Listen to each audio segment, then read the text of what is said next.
Assalamu alaikum wa rahmatullahi wa barakatuhu. Brothers and sisters, today I want to talk to you about the concept of something called al-ayn, which means the evil eye. I get these questions all the time.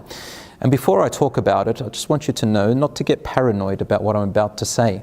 And that al-ayn, or the evil eye, or envy, or people who jinx you or are jealous of you and things are going to go wrong, this is very, very rare. Now, Islam does not support superstitions and supernatural things. However, sometimes there are things that happen around the world which we just can't explain or don't understand fully, and the Qur'an comes and talks about it a little bit, and Prophet Muhammad, peace be upon him, talks to us to know how to protect ourselves and identify it. So al-ayn literally means the eye, and the Prophet, peace be upon him, did say, which is narrated or collected by Sahih al-Bukhari, he said, al-aynu haqq, the evil eye is real. In all of the biography of the Prophet ﷺ's life, and in all of the history of the Khulafa al-Rashidun, which is about 30 years or so, I only came across 2 or 3 instances where it reported something about the eye. One of those instances is actually reported in An-Nasa'i and Ibn Hibban, one of the hadith collection books. In the time of the Prophet ﷺ, one of the companions, an Ansari they call him, he had extremely nice skin and a very nice complexion. So he took his shirt off and went into a river, and when he came out, another companion saw him, and he was so amazed and amused by the way his skin was and his body was. So he said, "Oh, not even a virgin woman inside of her oasis." It's a common thing the Arabs used to say. In other words, he says he's got even nicer and cleaner, softer skin than a woman inside of her oasis. Immediately the man fell to the floor and he became sick and couldn't move with extreme fever and I don't know what. The Prophet, peace be upon him, heard about it and they brought him, and then he said, "Do you know who said such and such, or do you assume anyone?" And they said yes, it was obviously that man. So he brought him and he said, "Ala barakt," which means, why couldn't you just say Tabarak Allah? Oh, how God has blessed him.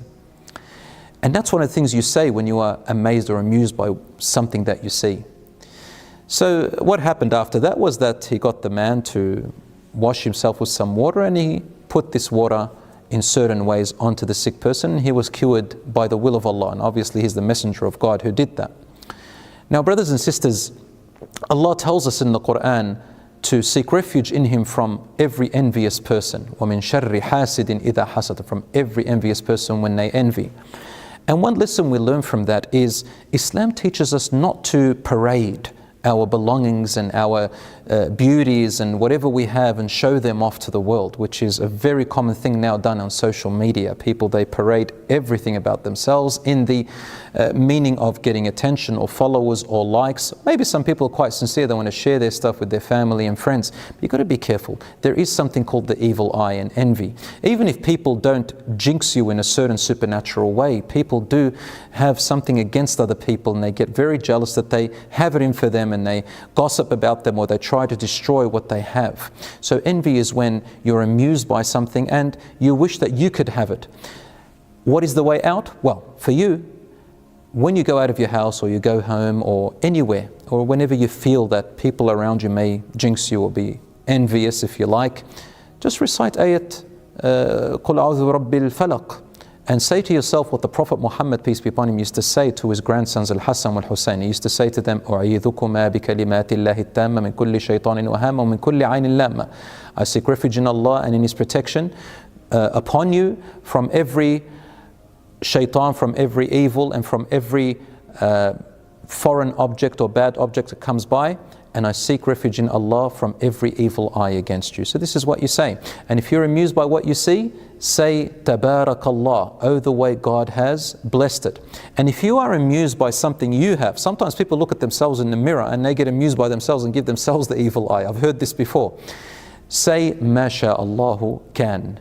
Or you can say Masha Allah, or you can say Masha Allah La quwwata illa billah. And this, we get it from Surah Al-Kahf, the story about the 2 men with one of them had a garden, and he was so amused by what he had built and what he had planted, and he said, "Oh, this is the best," and he was so boastful and was ungrateful. And then the righteous man says to him, "At least say Masha Allah, la quwwata illa billah, oh, what God wills, and there is no power except in Allah." He refused to say it out of arrogance, and Allah subhanahu wa ta'ala wanted to teach him a lesson from this. The next day a storm came and took it all away.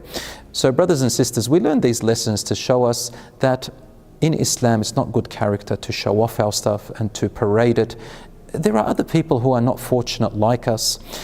Some people, they may look at other people and think, well, I wish I had what they have. And with Muslims, we have compassion towards each other, even with that sense.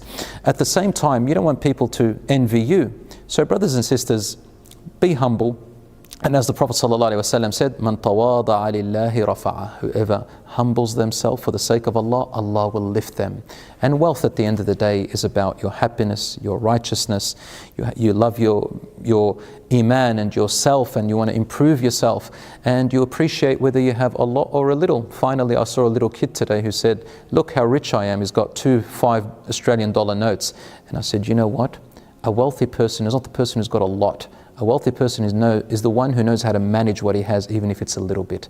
So brothers and sisters, enjoy your time, enjoy yourselves, enjoy what Allah has given you. Be grateful, say Alhamdulillah, say Masha and say Tabarak, and watch how happiness will creep into your life, inshaAllah ta'ala, with no fear. Wassalamu alaikum wa rahmatullahi wa barakatuh. Actually, I want to say one more thing.